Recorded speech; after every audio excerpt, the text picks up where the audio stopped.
Mic check 1 2 3 4 5 6 7 8 9 10 19 8 7 6 5 4 3 2 1 1 2 3 4 5 6 7 8 9 10 19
8 7 6 5 4 3 2 1 1 2 3 4 5 6 7 8 9 10 19 8 7 6 5 4 3 2 1 1 2 3 4 5 6 7 8 9 10 19 8 7 6 5 4 3 2 1 1 2 3 4 5 6 7 8 9 10 19 8 7 6 5 4 3 2 1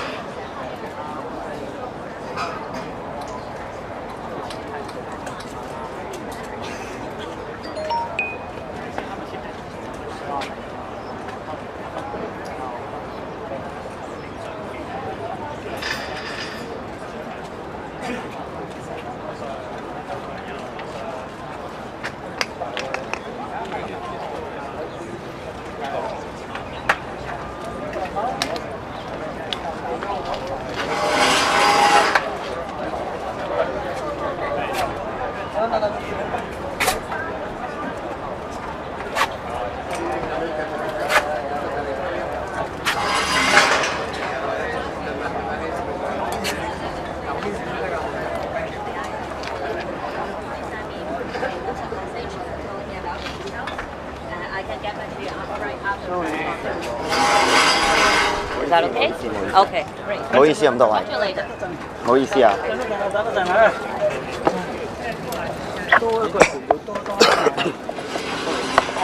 頭先阿 Rain 話你做完中文，跟住我出去講完英文先開始 Q&A。你企中間，你企佢嗰邊，係咁樣。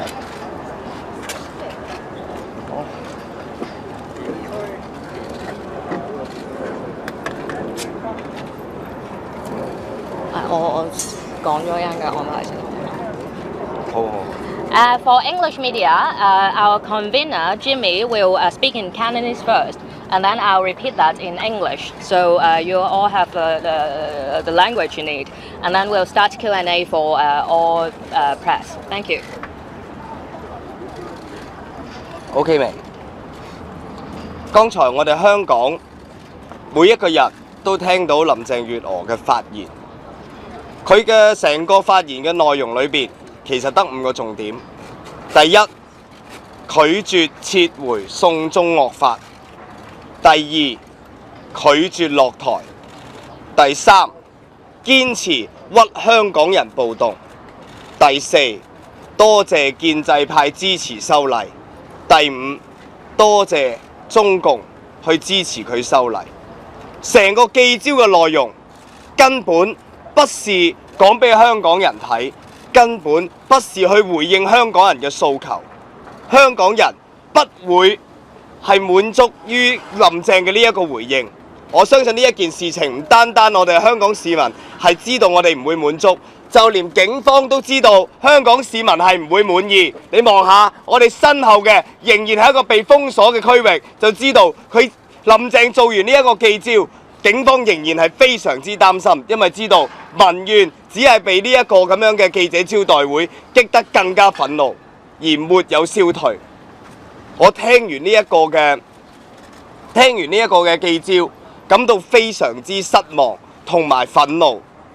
林鄭月娥真係覺得自己係中央欽點，真係可以完全唔理香港人嘅訴求。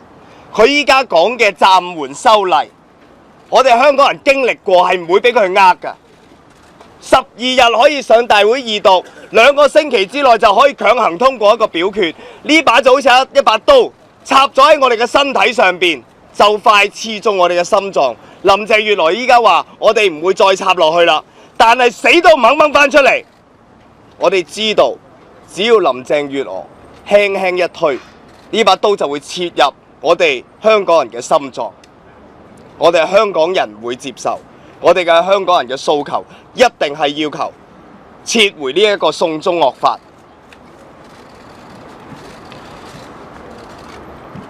而我哋見到依家其實林鄭月娥係死不認錯，讚揚警方去暴力對待我哋嘅市民。我哋會見到成個問題嘅根源就係林鄭月娥一個人嘅傲慢，一個人嘅堅持。我哋真係唔知佢堅持緊啲乜。依家好清楚，我哋係必須要求林鄭月娥下台，我哋先至有機會可以令到我哋呢一個被扣上嘅暴動嘅帽子可以除得落嚟。我哋香港人唔會接受林鄭月娥俾我哋嘅呢一份答案，佢必須要返去重做。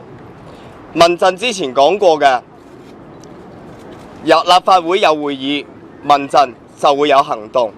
依家暫緩咗，立法會沒有會議。星期一我哋民陣亦都唔會去嗰陣時舉辦集會，但係我哋知道民怨係仍然存在。第一樣嘢，聽日我哋係仍然要上街。剛才我哋已經收到警方所發出嘅不反對通知書，喺不反對通知書裏邊，警方係只係批出由維園6個硬地足球場同埋草地嘅出發，去到金鐘嘅添美道。我哋呼籲所有嘅市民一定要喺聽日上街去堅持我哋嘅訴求。我哋要求撤回送中惡法，我哋一定要求係取消呢一個暴動嘅定義。我哋要求警方係釋放所有被捕嘅人，同埋停止再去濫捕騷擾香港嘅市民。更加重要嘅就係我哋要出嚟要求林鄭月娥下台。聽日嘅遊行，我哋係一個好重要嘅意義，就係要話俾林鄭月娥聽，佢今日呢一個記招，香港人唔收貨，林鄭月娥下台，林鄭月娥下台，林鄭月娥下台，林鄭月娥下台，林鄭月娥下台，林鄭月娥下台，撤回送中學法，撤回送中學法，撤回送中學法，撤回送中學法，林鄭月娥下台，林鄭月娥下台616上街，616上街，林鄭月娥下台，林鄭月娥下台。OK。 Down with Carrie Lam! Down with Carrie Lam! Down with Carrie Lam! Down with Carrie Lam! Down with Carrie Lam! Down with Carrie Lam! Down with Carrie Lam! Down with Carrie Lam! Down with Carrie Lam! Down with Carrie Lam! Okay. The Civil Human Rights Front is very discontent and angry about what Carrie Lam, our chief executive, had just said in the press conference. First of all, she refused to withdraw the extradition bill. Instead, she just postponed it. Also, she refused to apologize to all the excessive force and using lethal weapons by the police towards the demonstrators. She also refused to withdraw the government's characterization of the protesters as rioters, refused to withdraw that protest to be claimed as riots. Therefore, we do not accept Carrie Lam's press conference, what she said before, and we decided to carry on our rally, our march, Black March tomorrow, starting 2:30. We need to tell the government that the Hong Kong people will persist and we will not discontinue our protest towards the government unless we can see the withdrawal of the bill. And we urge all the people of Hong Kong to come out tomorrow to show that the government, that we do care about the protesters, we do care about the government's indifference, ignorance and arrogance towards the people, towards the voice of our people. So we urge all the Hong Kong people to come out, to step out to the streets again and say no to the withdrawal, to the extradition bill. 好，唔好意思，我補充一啲。有啲人會問，究竟我哋會唔會再發起三罷？正如之前所講，當林鄭月娥唔願意去撤回呢個修例，三罷係會蓄勢待發。當林鄭月娥唔肯下台，三罷係會蓄勢待發。喺呢段時間，我哋會做好更多嘅組織工作，我哋做好宣傳嘅工作，我哋要令到更加多嘅香港人明白、理解點解我哋要發動三罷。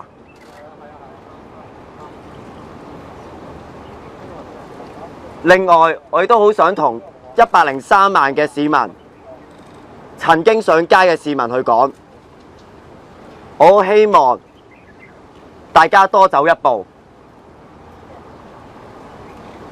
每一個人叫多一個人出嚟，我哋發動更大型嘅示威。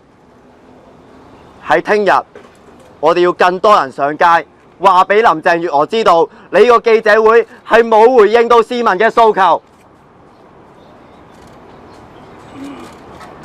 我希望大家喺呢段時間裏邊，我哋剩返好少時間，聽日就係大遊行。我希望大家用盡方法，叫更多人上街，話俾林鄭月娥知道，我哋香港人係唔會退讓嘅。如果佢再唔回應，我哋係會考慮發起三罷嘅行動。希望林鄭月娥盡快回應社會嘅訴求，唔好再死撐。因為啱啱有即係台灣嘅傳媒朋友想我哋用普通話講翻啱啱嗰啲嘅情況，咁我揾你幫手，係即係剛才啦，林鄭月娥從記者佢個 press con，佢 press con 其實係基本上剛剛林鄭月娥的記者會呢，他是沒有回應到香港人的訴求，103萬人走出來，我們的訴求非常的清楚，我們是希望要送中條例這個逃犯條例呢，我們是希望它可以撤回，可是林鄭月娥她的態度非常的強硬，她完全沒有要撤回的意思。他現在只是延期，把這個條例的修訂呢去延期。那因為經過我們香港以前經歷過的，被這個我們經歷過類似的情況，就是說他把這個條例暫延之後呢，他其實是12天之內呢，他就可以重啟，他就可以再繼續審議。那在14天2個禮拜之內呢，他就可以很輕易的通過。所以我們這次我們是不相信林鄭月娥她真的有心希望把這個撤回這個條例，所以我們呼籲香港人，我們還是要繼續出來，繼續讓這個政府知道我們是不希望他這個條例通過。然後再來是我們回應林鄭月娥對星期三發生的事情的回應呢，他們的態度非常的強硬，他們完全沒有認錯，他們繼續認為我們是暴動。可是事實上呢，星期三發生的事情大家都很清楚了，我們網上看到很多 video， 各位媒體記者大家看到的也很清楚，是警方濫用武力，用催淚彈或者是橡膠子彈去攻擊我們的示威者，甚至呢是攻擊記者，攻擊急救站。那我們對他們這些行為我們非常不滿意。結果林鄭月娥的回應是什麼呢？他們完全沒有絲毫的歉意，完全沒有道歉。對這件事情，我們非常的憤怒，所以明天呢，我們還是繼續呼籲香港人繼續走上街頭，讓政府知道我們對他們非常的不滿意。我用廣東話補充多幾句，然之後我再recap 頭先朋友講嘅英文。我哋必須要同林鄭月娥講，今次我哋香港人係非常之明白，你嘅呢個暫緩只係一個緩兵之計。我哋都好明白，我哋喺而家嘅制度底下係冇任何嘢，只要你係堅持係要將呢樣嘢上立法會，除咗我哋市民要上街要示威之外，喺個制度入邊我哋冇任何嘢係可以阻到你哋去通過呢條法例，只要保皇黨同埋政府係連成一線。但我必須要同大家講，我哋香港人已經準備好做更加多嘅示威，我哋已經準備好為咗我哋嘅自由，為咗我哋嘅法治，繼續係堅持呢個抗爭，所以我哋必須要同大聲咁同林鄭月娥講，只要你夠膽繼續恢復二讀，我哋就夠膽繼續開展三罷。I'll now say it in English. We want the international community to know that although that Carrie Lam has postponed the extradition bill, but under the current system, our system do not allow the people or even the pan-democratic legislative councillors to stop the extradition bill from passing. In fact, in 12 days, the government can restart the extradition bill, can restart the whole legislation process. Therefore, we urge the international community to keep concerning about the situation in Hong Kong. As the Civil Human Rights Front has said many times before, that the international community, as you have a lot of citizens live here in Hong Kong, study here in Hong Kong, work here, travel here, you're all stakeholders to this extradition bill, and you're all entitled to voice out your opinion. So we urge all the individuals, chambers of commerce, workers, students who have any related to Hong Kong, you must keep concerning about our situation and keep voicing out, not only for the sake of Hong Kong people, but also for your own sake. And we would like to also thank the international community for, in the past few days or even weeks and months, for speaking out for Hong Kong people. I believe that it means a lot to us, and also to it created pressure to the Hong Kong government. So we'd like to thank you, and we'd like to urge for your concern in the future. 我想講一講呢，就係民間人權陣線呢，係喺網上將會發起聯署，要求林鄭月娥下台嘅。我希望全香港嘅市民，除咗上街，除咗做好我哋嘅宣傳工作，亦都希望大家用聯署嘅方式去表達大家嘅訴求。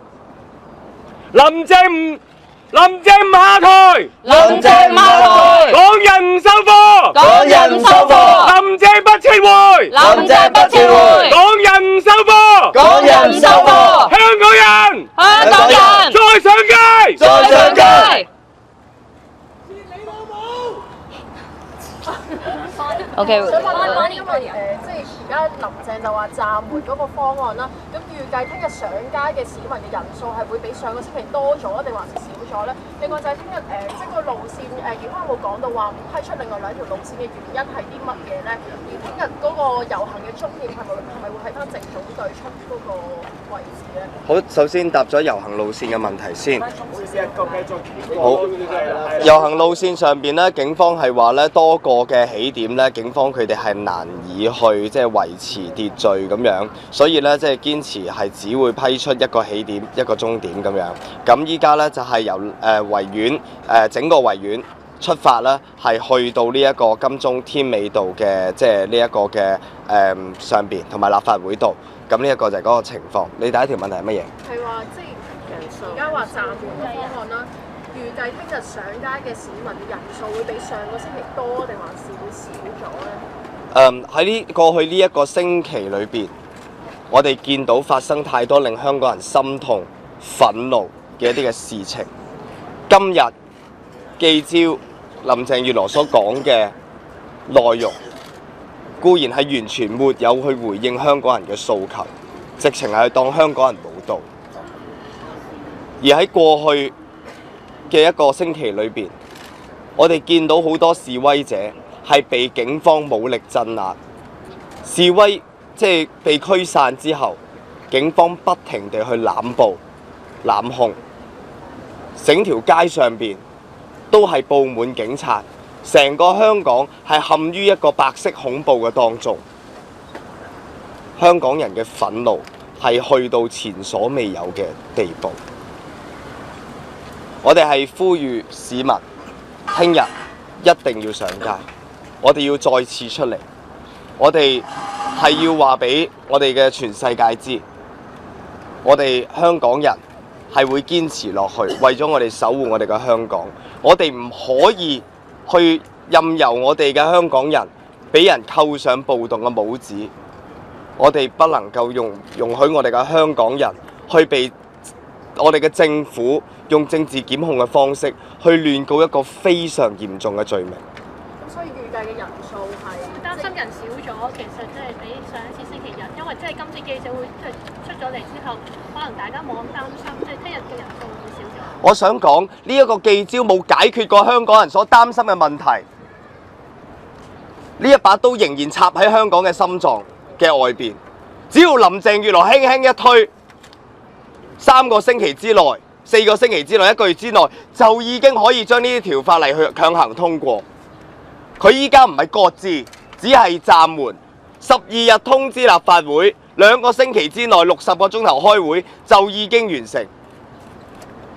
所有問題冇解決過，我哋嘅示威者仍然係被告暴動罪。依家佢哋係仍然不停咁樣去拉人，去騷擾一啲嘅大學生。呢啲嘅示威者一旦被告，一旦上到去法庭，佢哋嘅刑期可能係6年，可能係7年。我哋係香港人，不能夠不出來。我哋不要被林鄭月娥欺騙。佢今日開嘅呢個記招，唔係開俾香港人睇。剛才總結咗佢5個內容，佢冇一樣嘢係回應過香港人嘅訴求。所以香港人聽日一定要出嚟。同埋你話唔收到啦，但係點解星期1個行動就會即係罷課罷市咧？同埋即係民陣仲有冇下一步嘅行動咧？同埋可唔可以簡單講下聽日你哋最主要嘅訴求？林鄭月娥喺過去一個嘅任內，其實係即係做咗太多嘅壞事。你會見到我哋剛才都講咗，學生被誣告佢係暴動罪，引渡條例繼續係喺政府嘅手上邊，唔肯撤回。我哋見到所有嘅問題都係於林鄭一個人嘅身上邊，係佢讚揚警方向市民射橡膠子彈、射布袋彈，係佢堅持唔肯撤回呢一個引渡條例。我哋聽日一個好重要嘅訴求就係要求林鄭月娥下台。我哋一定要堅持到我哋林鄭月娥係下台為止。咁點解唔做3罷？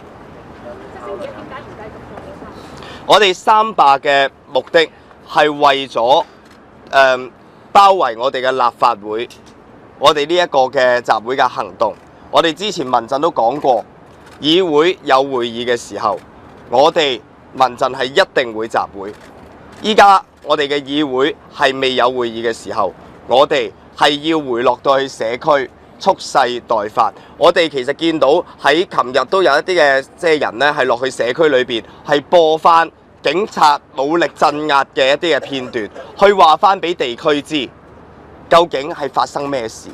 我哋睇到我哋依家嘅香港喺中共嘅管治底下，我哋嘅媒體越嚟越係偏向建制派，有好多嘅地區係被政府被建制派去洗腦。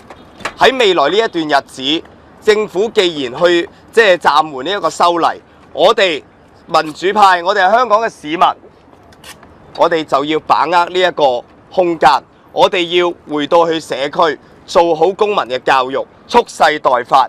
因為我哋知道林鄭月娥係未死心，北京係未死心，呢一個嘅引渡惡法係隨時翻轉頭。我哋必須要把握呢一段時間係落去社區，我哋要做好呢一啲組織嘅工作、宣傳嘅工作，去發動準備下一波嘅行動。Yeah. Do you have any indication that the Hong Kong people will not be satisfied with this suspension and just like you want and are ready to fight for the next step, which is the withdrawal? Because in the past, when laws like that, problematic laws are being shoved, it is understood as over. But you want the next law. Is that reasonable? First of all, I answer your first question. Is there any indication that Hong Kong's people is, like we do, are not satisfied with the postpone? They want withdrawal, right? We have established a very good and instant WhatsApp social media response channels. And before the Carrie Lam's press conference, there were already a lot of rumors to say that Carrie Lam was going to postpone, and it was. During that rumor period, we received a lot of Hong Kong people's comments on the social medias and also by phone calls and everything, that they are not prepared to accept only a postpone. I believe that the reason is that Hong Kong people had been lied to many times. There were examples in the past few years. For example, there were developments, projects that the government said to be postponed, but actually after the social pressure was cooled down, the government simply carried on those kind of development projects. So Hong Kong people had been lied to so many times that we have learned that the government cannot be trusted. So we believe that Hong Kong people will not accept that, and Hong Kong people do understand that we have to take to the streets. We have to continue our protest in order to get our cause be accepted by the government, in order to get the extradition bill be withdrawn, and also Carrie Lam to step down, and also for the government to apologize what the police did, and also the withdrawal of the characterization of the term riot.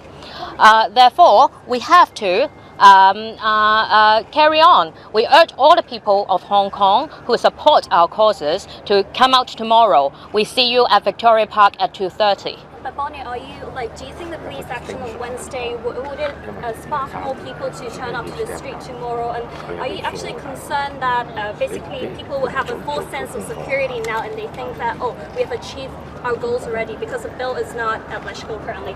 And also, what sort of message would it send if fewer people turn out and march tomorrow? Will it be kind of showing weakness in a way?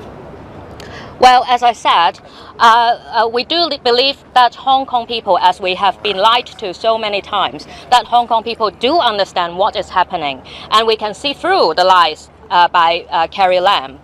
Sorry, what? Can you repeat your questions? The first one. Police action on Wednesday would have sparked Oh, more right. protesters march. We believe that the most important factor of urging people to go to the street is in fact not by us, but by Carrie Lam, by the police, by their violent actions, by their usage of lethal weapons. Hong Kong people saw that, and Hong Kong people are angry about that, and we are very discontent about the indifference, the ignorance, and the arrogance of the Carrie Lam's government. Therefore, as Carrie Lam's press conference did not apologize for any of the actions that the police did, and she also thanked that the pro-government camp, and also thanked Beijing for supporting the legislation process. I think that Hong Kong people heard it very, very clearly, and I urge again that all the people in Hong Kong, if you support our causes, and if you support the young people, the protesters who were willing to sacrifice so much for our city, we must continue to support them. And by coming out tomorrow to see us at Victoria Park, we are supporting them. We are supporting our city. Show this to our government. Show this to Beijing. Hong Kong, we must stand as one. 想問下，聽日咧去到記者係咪卸咗係咪？ Sorry, this gentleman. Sorry. Why are you guys not doing the strike on Monday anymore? The Civil Human Rights Front has said that where there is a legislative council meeting concerning the extradition bill, the Civil Human Rights Front will will gather people to encircle the Legislative Council in order to try to stop the legislation process to carry on, as there will be no more meetings about the extradition bill to carry on next Monday. So we think the most important thing we have to do now is not gather together and to circle the Legislative Council, but to educate the community, to tell what the government had done, what the police had done to our people, in order to build up more understanding among our people. We do really try to connect with Hong Kong people, but Carrie Lam obviously doesn't. 聽日去到添美道咧，終點係咪會有一個集會？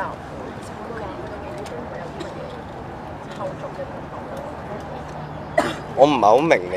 去到添美道係咪有集會？即係去到終點。我哋嘅我哋個流程係類似6月9號嗰個嘅安排，係4中有啲嘢。OK。咁我哋就係香港社會工作者總工會，係民陣嘅其中一個成員團體。咁頭先大家都好想問多幾句關於三罷點解而家就唔做住呢？咁其實頭先都講得好清楚，就係話要做咩呢？要做一啲教育，然後預備隨時要罷。咁喺呢個時候，我哋作為社工，其實頭先阿 Jimmy 都講咗一啲重點，我哋更加睇到一個重點就係、我哋見到咧，原來林鄭係將潘曉穎個家人咧係用完即棄啊！佢講得好清楚，如果條文裡面冇辦法再去幫呢一位潘同學、呢位潘曉穎小姐去平反翻或者去追究翻佢被殺嘅情況，佢就係對唔住啦，冇辦法啦。咁啊令我哋唔單止係呢樣嘢，係頭先佢講嘅所有嘢，係令到我哋社工係非常之憤怒，所以我哋星期一咧。就係會有一啲嘅行動，社福界而家會有一個運動，就係首先第一，呼籲大家聽日一定要上街；第二，就會喺星期一嘅早上，我哋會有一個林鄭全無悔意，社福界繼續罷工，立場清晰，不撤不散，林鄭下台嘅一個運動。點解我哋要講係一個運動呢？因為我哋喺一個集會之後。我哋會用翻社工自己嘅一啲專長，會再落去區裏面做兩樣嘢，一就係要消毒，消毒嘅意思就係喺過程裡面，佢哋將我哋抹黑暴動，又或者係講緊話我哋香港人根本唔明個條例，所以先至要去撤回。呢啲全部都係講大話，亦都係完全對我哋嘅和平示威唔對稱。縱使有人可能係會有少少嘅衝擊，但係並唔係一個暴動嘅程度。第二樣嘢，除咗要消毒之外，我哋亦都係同時真係要講啦，幾時再次有二讀，幾時就要去罷。所以今日可能民陣未必係會講要即時啟動呢個三罷，但係並唔係乜嘢都唔做，我哋係會分工，我哋係同一時間去做緊唔同嘅工作。係啦，咁暫時我哋嘅信息暫時去到呢度。其實如果大家想知道我哋嘅集會啦，同埋個行動咧，可以睇一睇我哋各團體嘅 Facebook， 例如社總啊、社工復興啊、津辦啊、阿富辦啊，都有呢一個信息出咗嚟㗎啦。長毛，好大家問點解香港人唔應該信林鄭？因為如果你俾翻2003年嘅基本法第23條嘅立法咧，當日係撤回咗嘅，唔係好似而家咁暫緩。第二個咧就係葉劉淑儀係要辭職嘅，為此而問責嘅。而家係冇人辭職，係林鄭月娥話好多謝所有支持佢嘅人，呢個係非常之大嘅分別。所以如果佢唔撤回，即是話林鄭係啱，林鄭係啱，即是話呢個惡法係會隨時捲土重來嘅。所以叫林鄭落台係解決所有問題嘅最佳嘅方法。因為今日喺呢個記者招待會，佢認咗係佢自己做，中央支持佢，建制派支持佢，所以佢好多謝所有建制派，包括警察支持佢。So I want to say something about the press conference of Carrie Lam. I think she is very ignorant and arrogant for nothing. First of all, she say thank you to all support her decision of the amendment. She didn't send apology to the Hong Kong community. She drew a distinction. There are two camps in Hong Kong. She thanks her camp. The other camp need to face the brutality of the police force, the political persecution as prosecution later. And let me give you a distinction, a very good example. And in 2003, when the government, the SL government, failed to go through the legislation of the Article 23 of Basic Law, they withdrew it. They didn't postpone it. So once and for all, withdraw. Secondly, originally, who was supposedly be responsible should step down. Today, nobody stepped down.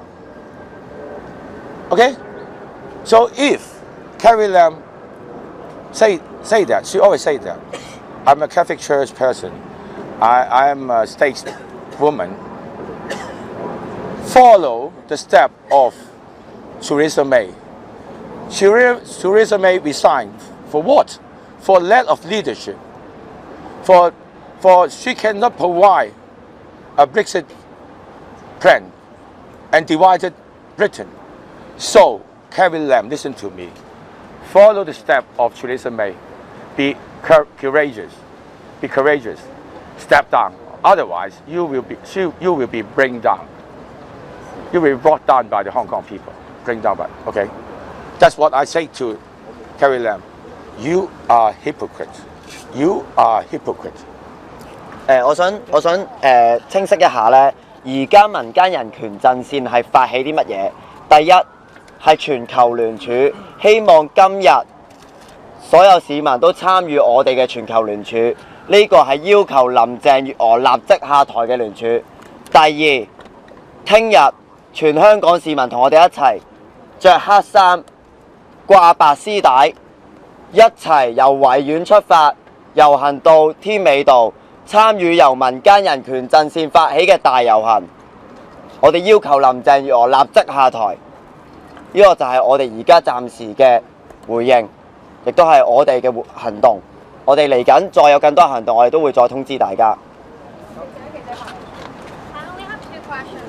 Can you briefly explain to us that how did you guys execute the headcount estimations in the protest, and why there is such a big difference between your headcounts and the police headcounts? Thanks. Well, we really think that this question should be asked to the government, to the police, because we do our head counts by putting people up at a high point and count people one by one. So this is, I believe, the most laboring but scientific method of doing so. If you look at the pictures of all the international press and local press had taken and videos of those, and you compare with the figures that the police had released, you would think that the police figures would be absurd. So I really believe that the question should be asked to the government and to the police. And we ourselves had asked the police for many times, and they do not give us a very detailed figures or how the method of counting the protesters. So yes, that's my answer. Do you think it's ironical that it is thanks to Beijing help to some extent to the pro-Beijing lawmakers that Carrie Lam changed her mind? It looks like it's after these meetings, what happened in Shenzhen, she said she kept being lobbied by her own camp to change her decision. So in a way, you should be grateful to the establishment camp, right? Well, I think I should be grateful to all the people who took to the street, and people from all around the world who spoke for Hong Kong, because without those pressures, the pro-establishment camp or Beijing would not give pressure to Carrie Lam. And why Carrie Lam respond to the pressure only given by Beijing and to the pro-establishment camp was because we do not have universal suffrage. So Carrie Lam do not have to listen to her people, do not have to listen to Hong Kong people, even though more than 1 million people took to the streets. She did not have to listen, but only by stepping out to the streets, we create pressure for pro-establishment camp, because there will be a legislative district council election at the end of this year, and also next year there will be legislative council election. So of course the pro-establishment camp would be very afraid if the protests continue. They will lose a lot of votes, and I believe that is how the system works. So we 呢個就係數人數㗎。如果佢係20萬人。咁就唔會驚啊！你第答。Yeah, long hair. Just want to add one point. Well, I think is that for the counting of the participants. If the counting of the police is right, and then Beijing will not scold Carrie Lam. Only 200,000 people took to the street last Sunday, and Hanzhen will not come to Shenzhen and will not scold Carrie Lam and scold those loyalists for Carrie Lam. So the counting is right for us, 1 million people, and then it shocked Beijing. You know, understand? It's my response of the counting because Beijing count. 想問翻咧，即係其實先後都有啲選委啦，又或者係都喺度講就話，其實即係可能要喺度諗一諗，即係認為其實而家林鄭今次嘅決定係咪真係擔心自己，即係影響到自己未來嘅即係政治生涯啊，或者未來仲話係連任咁嘅情況，先至有今次提出暫緩同埋即係回應緊市民嘅一個訴求。我想講一樣嘢，梁振英都連任唔到，我真係見唔到林鄭月娥有咩理由連任。佢打破晒梁振英啲紀錄啦，103萬啊！我諗全世界都冇幾多個政府可以創造一個咁樣嘅紀錄，仲要厚顏無恥，仲要厚顏無恥。各位，佢喺6月12日係連民陣一個申請咗不反對通知書嘅一個集會都鎮壓，而呢一啲咁樣嘅警察，佢都係仲要讚揚。佢唔俾人捉上國際法庭係佢好彩啊！ One question in English, if I may. I'm sure whatever side you're on, nobody wants to see people getting hurt. Have you talked to the police about ways to avoid violence? And what would you say to people who come to the march tomorrow who might want to throw bricks or break things or attack the police or other people? Yes. First of all, I would like to talk about what happened on the 9th of June from our side. Before the 9th of, the 12th of June. The 12th of June. Before the 12th of June, the Civil Human Rights Front had stressed publicly and to the police many times that we want our assembly to be very peaceful, not only from our protesters but also from the police. Therefore, we done all we could to communicate with the police and to make all the things, we inform everything to the police, and we try to contact the PR department of the police force to keep our communication going in order to avoid any kind of stress or any confrontation. However, on the 12th of June, just before they throw the tear gas bombs, we saw a lot of police force with full gear was coming to our stage and also to the Legislative Council, and we felt that the stress was building up. Therefore, we immediately called the PR department of the police force, which is the only telephone number we have, and we waited for 24 minutes without any response, and we were very, very stressful because we could sense that something must be coming up. And then without any warning or any provocation, the police just threw a dozen of those tear gas bombs onto the permitted area. That was permitted by the police force, and a couple of those tear gas bombs were thrown onto our stage without, I can't stress enough, without any provocation, without any warning. Therefore, the Civil Human Rights Front had done everything we could to try to stop this from happening, but the police force simply did not want to communicate with us. Therefore, by organizing the march tomorrow, our black march this Sunday, we stressed that to the police officer, and we demanded to have the telephone number of the commander in field. We also condemn them of what I've just said. Therefore, if anything happened tomorrow, the responsibility would be totally on the police force side, and I hereby urge the police force. I have said this to the international media, so the whole world is watching you. Please do not do anything stupid. Do not provoke the peaceful assembly. Do not do anything violent towards the Hong Kong people without any warning, without any reasonable cause. Thank you. 好 OK， 唔該晒，辛苦晒大家。如果有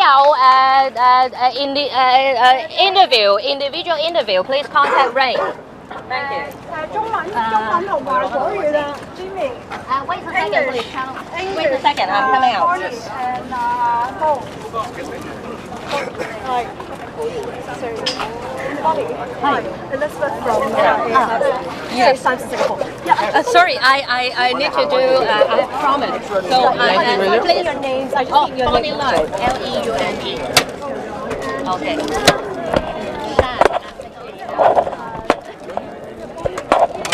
Yes. Leung.